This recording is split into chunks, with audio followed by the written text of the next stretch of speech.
To my channel. ಇವತ್ತು ಬೆಳಗ್ಗೆಯಿಂದನೇ ನಾನು blog start ಮಾಡ್ತಾ ಇದ್ದೀನಿ. ಯಾಕೆಂದರೆ ನಾನು ಹಾಸ್ಪಿಟಲ್ಗೆ ಹೊರಟಿದ್ದೀನಿ. ಇವತ್ತು ಸೋಮವಾರ ಅಲ್ವಾ, ಚೆಕಪ್ ಇದೆ. ಚೆಕಪ್ ಅಂದರೆ ಸ್ಕ್ಯಾನಿಂಗ್ ಇದೆ. ಅದೇನಂತ ನಾನು ನಿಮಗೆ ಆಮೇಲೆ ಹೇಳ್ತೀನಿ, ಏನಕ್ಕೋಸ್ಕರ ಹೋಗ್ತಾ ಇದ್ದೀನಿ ಅಂತೇಳಿ. ಫ್ರೆಂಡ್ಸ್, ಹಾಸ್ಪಿಟಲ್ಗೆ ಹೋಗ್ಬಿಟ್ಟು ಬಂದೆ ಇವತ್ತನೇ. ತುಂಬ ಖುಷಿ ಆಗ್ತಿದೆ ನನಗೆ. ಯಾಕೆ ಅಂದರೆ ನಾನು ಇವತ್ತು ನನ್ನ ಮಗುನ ಫಸ್ಟ್ ಟೈಮ್ ನೋಡಿದೆ. ನಾನು ಇವಾಗ 5 ಮಂತ್ ಪ್ರೆಗ್ನೆಂಟು. ಅದಕ್ಕೇ ಸ್ವಲ್ಪ ಅದು ಇದು ತಿನ್ನಲ್ಲ ಹಾಗೆ ಹೀಗೆ ಅಂತ ವ್ಲಾಗಲ್ಲಿ ಹೇಳ್ತಾ ಇದ್ದಲ್ವ. 5 ಮಂತ್ ಪ್ರೆಗ್ನೆಂಟು. ನನಗೆ ಗೊತ್ತಿದ್ದಿಲ್ಲ ನಾನು 5 ಮಂತ್ ಪ್ರೆಗ್ನೆಂಟ್ ಇವಾಗ ಅಂತ. ಇನ್ನೂ 5 ಮಂತಿಗೆ ಬಿದ್ದಿದೆ ಅಂತ ಅಂದ್ಕೊಂಡಿದ್ದೆ. ಬಟ್ 5 ಮಂತ್ ಆಲ್ರೆಡಿ ನಡೀತಿದೆ. ಇನ್ನೇನು ಒಂದು ವಾರ, ಒಂದೂವರೆ ವಾರ ಆದಮೇಲೆ ಮತ್ತೆ 5 ಮಂತ್ ಮುಗಿದು 6 ಮಂತ್ ಬೀಳುತ್ತೆ ಅಂತ ನಮ್ಗೆ ಗೊತ್ತೇ ಇಲ್ಲ. ಮಗು ಎಲ್ಲ ನಾರ್ಮಲ್ ಆಗಿದೆ. ನಾನು ಆ್ಯಕ್ಚುಲಿ ಈ ಸ್ಕ್ಯಾನ್ ಮುಗಿಸ್ಕೊಂಬಂದು ನಾನು ಹೇಳೋದು ನನಗೆ ಅಂತ ಅಂದ್ಕೊಂಡಿದ್ದೆ. ಎಲ್ಲ ಸ್ಕ್ಯಾನ್ ಎಲ್ಲ ಮುಗೀತು. ಹಾಗೆ ಬ್ಲಡ್ ರಿಪೋರ್ಟ್ ಕೊಟ್ಬಿಟ್ಟು ಬಂದಿದ್ದೀನಿ. ಇನ್ನು ಹೋಗಿ ತೊಗೊಬರ್ಬೇಕು. ಆ್ಯಕ್ಚುಲಿ ನಾನೇ ಚೆಕಪ್ ಎಲ್ಲ ಏನು ಮಾಡಿಸ್ತಾ ಇದ್ದೀನಿ ಅಂದರೆ ಎಲ್ಲ ಗೌರ್ಮೆಂಟ್ ಹಾಸ್ಪಿಟ್ಲಲ್ಲೇ ಮಾಡಿಸ್ತಾ ಇದ್ದೀನಿ. ಪ್ರೈವೇಟ್ ಹಾಸ್ಪಿಟ್ಲಲ್ಲಿ ಒಂದು ಇನ್ಸಿಡೆಂಟ್ ಆಯಿತು. ಎಷ್ಟು ಜನಕ್ಕೆ ಪ್ರೈವೇಟ್ ಹಾಸ್ಪಿಟಲ್ ಇನ್ಸಿಡೆಂಟ್ ಬೇಕು ಅಂತ ಆದರೆ ಹೇಳಿ, ನಾನು ಹಾಕ್ತೀನಿ. ಮಗು ತುಂಬ ಚೆನ್ನಾಗಿದೆ. ಆಮೇಲೆ ವೆಯ್ಟು ಎಲ್ಲ ಅದರಲ್ಲೂ ಮಗು ಚೆನ್ನಾಗಿದೆ. ಬಟ್ ನನಗೆ ಒಂದು ತಾಯಿ ಆದಮೇಲೆ ಒಂದು ಆಸೆ ಇರುತ್ತಲ್ವ, ಮಗು ನೋಡಬೇಕು ಅಂತೇಳಿ. ನಾನು ಆ್ಯಕ್ಚುಲಿ ಮಗು ಆಗುತ್ತೆ ಅನ್ನೋ ಹೋಪೆ ಕಳ್ಕೊಂಬಿಟ್ಟಿದೆ. ನನಗೆ ಬಂದು 5 ಇಯರ್ಸ್ ಆದಮೇಲೆ ಮಗು ಆಗ್ತೈತೆ. ನಾನು ಸ್ವಲ್ಪ PCOD ಪ್ರಾಬ್ಲಮ್ ಇದೆ ನನಗೆ. ಹಂಗಂತ ಹೇಳ್ಕೊಂಡು ನಾನೇನಾದರೂ ತಿಂಗಳಲ್ಲಿ ಅವ್ರು ಅಂದರೆ ನನಗೆ ಫಸ್ಟ್ ಮಂತೇ ಅನ್ಕೋತೀನಿ, ನನಗೆ ಚೆಕ್ ಮಾಡಿಸಿದ್ರೆ ನೀವು ಪ್ರೆಗ್ನೆಂಟ್ ಅಲ್ಲ, ನಿಮಗೇನು ಆ ಥರ ತೋರಿಸ್ತಾ ಇಲ್ಲ, ಸ್ಕ್ಯಾನಿಂಗಲ್ಲಿ ಬ್ಲಡ್ಡಲ್ಲಿ ಏನು ಆ ಥರ ತೋರಿಸ್ತಾ ಇಲ್ಲ ಅಂತಂದರು. ಬಟ್ ನಾನು ಹೋಪ್ ಬಿಟ್ಟಿಲ್ಲ. ಯಾಕೆಂದರೆ ನಾನು ಎಷ್ಟೊಂದು ಸಲ ಪ್ರೆಗ್ನೆನ್ಸಿ ಚೆಕ್ ಮಾಡಿದ್ದೀನಿ. ಎಷ್ಟೊಂದು ಸಲ ಕಿಟ್ಟಲ್ಲಿ ಚೆಕ್ ಮಾಡಿದ್ರು ಪ್ರತಿ ಸಲ ನೆಗೆಟಿವ್ ಅಂತಲೇ ಬರೋದು. ನಂಗೆ ಪಾಸಿಟಿವ್ ಅಂತ ಬರ್ತಾ ಇದ್ದಿಲ್ಲ. ಬಟ್ ನಾನು ಒಂದ್ಸಲ ಚೆಕ್ ಮಾಡಿದ ತಕ್ಷಣ ಪಾಸಿಟಿವ್ ಅಂತ ಬಂತು. ನಾನು ಅದು ಹೋಗಿ ಕಳ್ಕೊಂಡಿಲ್ಲ ನಾನು. ಆಮೇಲೆ ಅವರು ನನಗೆ ಮೆಡಿಸನ್ ಎಲ್ಲ ಕೊಟ್ಟರು. ಸ್ವಲ್ಪ ಡೌಟ್ ಆಯಿತು ನನಗೆ. ಮತ್ತು ಇನ್ನೊಂದ್ಸಲ ಚೆಕ್ ಮಾಡಿದ್ರೆ ಅದು ಪಾಸಿಟಿವ್ ಅಂತ ಬಂತು. ಅದಕ್ಕೋಸ್ಕರನೇ ನಾನು ಹೋಗಿ ಕಳ್ಕೊಂಡಿರೋನೆ.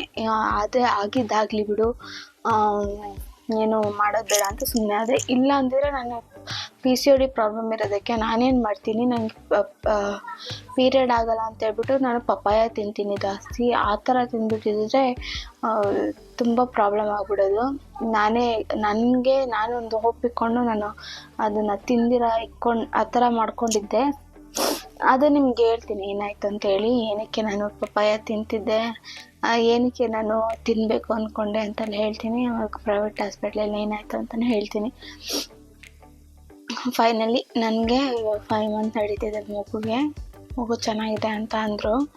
ನನಗೆ ತುಂಬ ಖುಷಿ ಆಯಿತು. ಯಾಕಂದರೆ ನನಗೆ 5 ಇಯರ್ಸ್ ಆದಮೇಲೆ ಮಗು ಆಗ್ತಿದೆ ಅಲ್ವಾ, ನಾನು ಹೋಪೇ ಕಳ್ಕೊಂಬಿಟ್ಟಿದ್ದೆ. ನಂಗೆ ಆಗೋದೇ, ನಂಗೆ ಯಾರು ಕೇಳಿದ್ರೆ ಏನೋ ಹೇಳ್ತಿದ್ದೆ ನಾನು, ಮಾಡೋಣ ಪ್ಲ್ಯಾನಿಂಗಲ್ಲಿದ್ದೀವಿ, 5 ಇಯರ್ಸ್ ಆದ್ಮೇಲೆ ಮಾಡ್ಕೋತೀನಿ ಅಂತ ಹೇಳ್ತಿದ್ದೆ.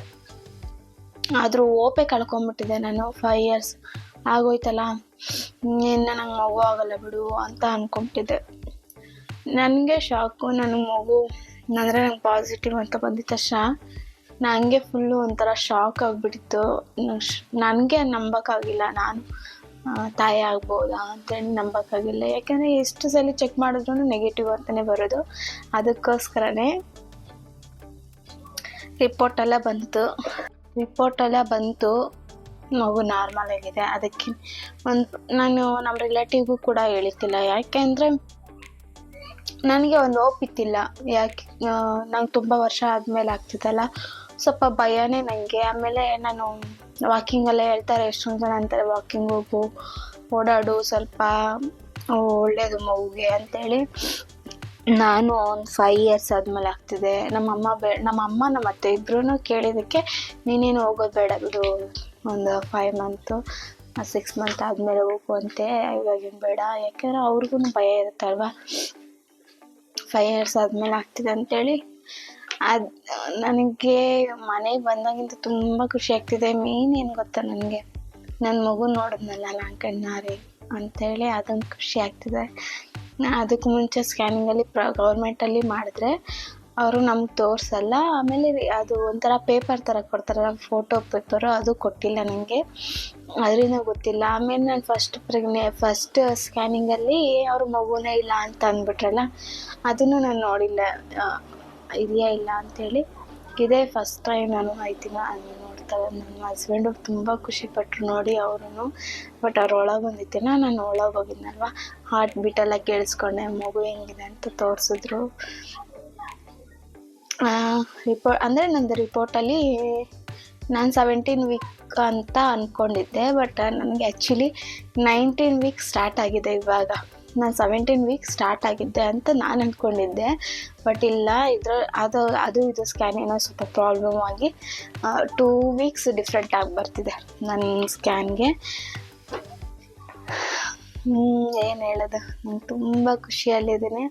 ಇನ್ನು ಇವತ್ತು ನಾನು ಹೇಳಿದ್ನಲ್ವ ವಿಡಿಯೋದಲ್ಲಿ, ಇವತ್ತು ಮಧ್ಯಾಹ್ನ ಹೋಗೋಣ ಅಂತ ಅಂದ್ಕೊಂಡಿದ್ರು ಊರಿಗೆ ಅಂತ. ಬಟ್ ಡಾಕ್ಟ್ರ್ ಅಂದರು, ನೀವು 2 ವೀಲರೆಲ್ಲ ಟ್ರಾವೆಲ್ ಮಾಡಬೇಡಿ. ಡಾಕ್ಟ್ರಲ್ಲ ಸ್ಕ್ಯಾನಿಂಗ್ ಮಾಡ್ಸೋಕೋದ್ನಲ್ಲ, ಅವ್ರಂದರು 2 ವೀಲರಲ್ಲಿ ಟ್ರಾವೆಲ್ ಮಾಡಬೇಡಿ, ಮಾಡೋದು ಆಪ್ಷನ್ ಆದರೆ ನೀವು 4 ವೀಲರು ಇಲ್ಲಾಂದರೆ ಟ್ರೈನಿಗೆ ಹೋಗಿ ಅಂತ. ಆಮೇಲೆ 100 ಕಿಲೋಮೀಟರ್ ಅಷ್ಟೇ ಡಿಫ್ರೆಂಟು ನಮಗೂ ಊರಿಗೂ. ಬಟ್ ಅಂದ್ರೂ 100 ಕಿಲೋಮೀಟರ್ ನಾನು ಹಂಗೆ ಒಂದೇ ಪೋರ್ಷನಲ್ಲಿ ಕೂತ್ಕೊಂಡೋದ್ರೆ ಸ್ವಲ್ಪ ಮಗು ಪ್ರಾಬ್ಲಮ್ ಆಗುತ್ತೆ ಅಂತ ನಾನೇ ಯೋಚನೆ ಮಾಡಿದೆ. ನಾನು ಹೇಳಿದೆ ನಮ್ಮ ಹಸ್ಬೆಂಡ್ಗೆ, ನಾನು ಬೇಕಾದ್ರೆ ಟ್ರೈಲೇ ಮಾಡ್ಬಿಡ್ತೀನಿ, ಟ್ರೈನಲ್ಲೇ ಬರ್ತೀನಿ, ನೀನು ಬೇಕಾದ್ರೆ ಗಾಡೀಲಿ ಬಾ ಅಂತ ಅಂದೆ. ಅದೇ ನಮ್ದು ಇನ್ನೂ ಡಿಸೈಡ್ ಆಗಿಲ್ಲ, ಇವತ್ತು ಹೋಗೋದಾ ನಾಳೆ ಹೋಗೋದಾ ಅಂತ. ಆ್ಯಕ್ಚುಲಿ ಇವತ್ತು ಹೋಗ್ಬೇಕಂತ ಪ್ಲ್ಯಾನಿಂಗಲ್ಲಿ ನಾನು ಇದ್ದಿದ್ದು, ಅವರು ಇದ್ದರು.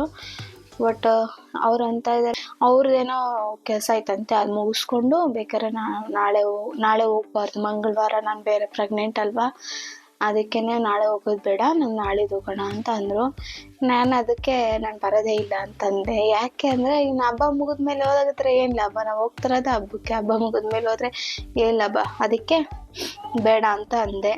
ಇನ್ನು ನಾನು ಬೆಳಗ್ಗೆ ಸ್ವಲ್ಪ ಟಿಫನ್ನು ಇತ್ತಲ್ವಾ, ಹೋಟ್ಲಿಂದ ತರಿಸ್ಕೊಂಡೆ. ಯಾಕಂದರೆ ಚೆಕಪ್ಗೆ ಹೋಗ್ಬೇಕಾಯ್ತಲ್ಲ, ಅದಕ್ಕೆ ನಾನೇನು ಮಾಡಿಲ್ಲ, ಹೋಟ್ಲಿಂದ ತರಿಸ್ಕೊಂಡೆ. ಅದೇ ಮಿಕ್ಕೊಂಡಿದ್ದೆ, ಅದರಲ್ಲಿ ಅರ್ಧ ತಿಂದು ಅರ್ಧ ಇಕ್ಕಿದ್ದೆ. ನಮ್ಮ ಹಸ್ಬೆಂಡ್ ಆದರೆ ಏನೋ ತೊಗೊಂಬಂದು ಕೊಡಲ ಅಂತ ಅದೇ ತಿಂದು ಅರ್ಧ ಇಕ್ಕಿದ್ದೆ. ಇನ್ನು ಅದು ವೇಸ್ಟ್ ಮಾಡೋಕ್ಕಾಗುತ್ತೆ, ಅದನ್ನು ತಿಂತೀನಿ ಅಂತ ಹೇಳ್ಬಿಟ್ಟು ಇದೀನಿ. ಸ್ವಲ್ಪ ಲೈಟಾಗಿ ಬ್ಲಡ್ ಕೊಟ್ಬಿಟ್ಟು ಬಂದೆ ಚೆಕಪ್ಗಲ್ವಾ, ಸ್ವಲ್ಪ ಲೈಟಾಗಿ ತಲೆ ತಿರುಗ್ತೈತೆ. ಇಲ್ಲಿದೆ, ಅರ್ಧ ತಿಂದು ಬೆಳಿಗ್ಗೆ ಹೋಗಿದ್ದೆ, ಇನ್ನು ಅರ್ಧ ತಿನ್ನಬೇಕು, ಅರ್ಧ ಇಕ್ಕಿದ್ದೀನಿ, ಅರ್ಧ ತಿನ್ನಬೇಕು. ಇವಾಗೆಲ್ಲ ಗೌರ್ಮೆಂಟ್ ಹಾಸ್ಪಿಟಲ್ ತುಂಬ ಚೇಂಜ್ ಆಗಿಬಿಟ್ಟಿದೆ. ಆಮೇಲೆ ಡಾಕ್ಟರ್ಸ್ ಎಲ್ಲ ತುಂಬ ಕ್ವಾಲಿಫೈ ಆಗಿರ್ತಾರೆ, ಆಮೇಲೆ ತುಂಬ ಎಕ್ಸ್ಪೀರಿಯನ್ಸ್ ಇರೋರು ಇರ್ತಾರೆ ಡಾಕ್ಟರ್ಸು. ಏನೂ ನನಗೆ ಆ ಥರ ಅನಿಸಿಲ್ಲ, ತುಂಬ ಚೆನ್ನಾಗಿ ನೋಡ್ತಾರೆ ಗೌರ್ಮೆಂಟಲ್ಲೇ. ಅದಕ್ಕೆ ನಾವು ಅಂದ್ಕೊಂಡಿದ್ದೀವಿ, ನಮ್ಮ ಹಸ್ಬೆಂಡ್ ಅಂತ ಇದ್ದಾರೆ, ಇಲ್ಲ ನೀನು ಇದರಲ್ಲೇ ಮಾಡಿಸು ಅಂತ. ಬಟ್ ನಾನು ಅಂತ ಇದ್ದೀನಿ, ESI ಇದೆ ನಮ್ಮದು, ಅವರು 10 ಇಯರ್ಸಿಂದ ಕಟ್ಟಿದ್ದಾರೆ ESI. ನಂದು ESI ರನ್ನಿಂಗಲ್ಲಿದೆ, ರನ್ನಿಂಗಲ್ಲಿದೆ ನಂದು ESI. ನಾನು ಹೇಳ್ತಾ ಇದ್ದೀನಿ, ನಮ್ಮದು ESI ಮಾಡಿಸೋಣ, ESI ಹಾಸ್ಪಿಟ್ಲಲ್ಲಿ ಡೆಲಿವರಿ ಎಷ್ಟೆಲ್ಲ ಸರಿ ಹೋಗುತ್ತಲ್ವಾ ಅಂತ ನಾನು ಹೇಳಿದರೆ, ಬೇಡ ನೀನು ಗೌರ್ಮೆಂಟಲ್ಲೇ ತೋರಿಸು ಅಂತ ಅವ್ರು ಅಂತ ಇದ್ದಾರೆ. ಯಾಕಂದರೆ ನಾವು ಚೆನ್ನಾಗಿ ನೋಡ್ತಾ ಇದ್ರಲ್ವ, ಅದಕ್ಕೆ ಗೌರ್ಮೆಂಟಲ್ಲೇ ತೋರಿಸು ಅಂತೇಳಿ. ನನಗೇನು ಪ್ರಾಬ್ಲಮ್ ಆಗಿಲ್ಲ ಗೌರ್ಮೆಂಟಲ್ಲಿ ತೋರಿಸ್ದಾಗಿಂದ, ಎಲ್ಲ ಚೆನ್ನಾಗಿದೆ, ನಾರ್ಮಲ್ ಆಗಿದೆ. ಓಕೆ, ಹಂಗೆ ನಾನು ಅಂದ್ಕೊಂಡಿನಿ, ಓಕೆ ಅದರಲ್ಲೇ ತೋರಿಸೋಣ ಅಂತ. ನಾನು ಕೇಳಿ ಬೇಜಾರಾಗಿದೆ ನಮ್ಮ ಹಸ್ಬೆಂಡ್ಗೆ ESI ಕಾರ್ಡು, ಅವ್ರು ಮಾಡಿಸೋದ್ರಲ್ಲಿ ಅವರೇ. ಅದಕ್ಕೆ ಗೌರ್ಮೆಂಟಲ್ಲೇ ತೋರಿಸೋಣ ಕಂಟಿನ್ಯೂಸ್ ಆಗಿ ಅಂಥೇಳಿ. ಡೆಲಿವರಿ ಎಲ್ಲ ಇಲ್ಲೇ ನಾನು ಇಲ್ಲೇ ಕಂಟಿನ್ಯೂಸ್ ಆಗಿ ತೋರಿಸಿದ್ರೆ ಡೆಲಿವರಿ ಇಲ್ಲೇ ಆಗುತ್ತೆ ಗೌರ್ಮೆಂಟಲ್ಲೇ. ಸ್ವಲ್ಪ ಸುಸ್ತಾಗ್ತದೆ, ಊಟ ಮಾಡಿ ಸಿಗ್ತೀನಿ.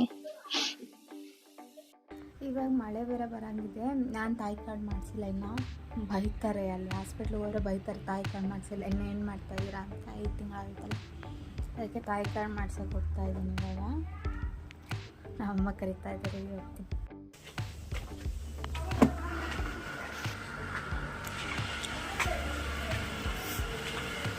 ಮಾಡು, ಹಾಯ್ ಏನು, ಹಾಯ್ ಎಲ್ಲೋ ಎವ್ರಿವನ್, ನಾನು ಹಾಯ್ ಏನು, ಊಟ ಮಾಡಿದ್ರಾ ಅಂತ ಕೇಳು. ಅಮ್ಮ ಆಫ್ ಮಾಡೋದು, ಆಫ್ ಮಾಡಮ್ಮ, ಆಫ್ ಮಾಡೋದು. ವ್ಲಾಗ್ ಮಾಡ್ತಾ ಇದ್ದೀನಿ ನಾನು. ಹಾಯ್ ಅನ್ನು, ಹಾಯ್. ಹೆಂಗಿದ್ದೀರಾ ಎಲ್ಲರೂ? ಇದೇನಲ್ಲ, ನೀನ್ ಹೆಂಗಿದ್ದೀರಾ ಎಲ್ಲರೂ ಅಂತ ಕೇಳು. ಎಲ್ಲರೂ ಹೆಂಗಿದ್ದೀರಾ ಫ್ರೆಂಡ್ಸ್ ಅನ್ನು. ಅಜ್ಜಿ ತೋರಿಸ್. ಹಾಯ್ ಅನ್ನು ಅಜ್ಜಿ. Hi hi. ಅದು ವ್ಲಾಗಿಂಗ್ ಮಾಡೋದು, ಹಿಂಗೆ ಮಾತಾಡ್ಕೊಂಡು ಹೋಗೋದು. ಕಿಸಿ ಕೊಡು ಎಲ್ಲರೂ, ಕಿಸಿ ಕಿಸಿ ಕೊಡ. ಅದು ಹತ್ತದಿಲ್ಲ, ಕಿಸಿ ಕೊಡು ಬಂಗಾರಿ. ಮೇಲೆ ಎತ್ತಬೇಕಾ? ಕಿಸಿ ಕೊಡು ಬಂಗಾರಿ. ಅಷ್ಟೊಂದ್ ಮೇಲೆ ಎತ್ಬೇಕಾ? ಸರಿ. Hello friends. ಹಲೋ ಎಲ್ಲ ಸ್ಪ್ರೇ ಹೊಡಿತಿದ್ದಾರೆ. ಎಲ್ಲರಿಗೂ ಸ್ಪ್ರೇ ಹೊಡಿತಾ ಇದೆಯಾ? ಏ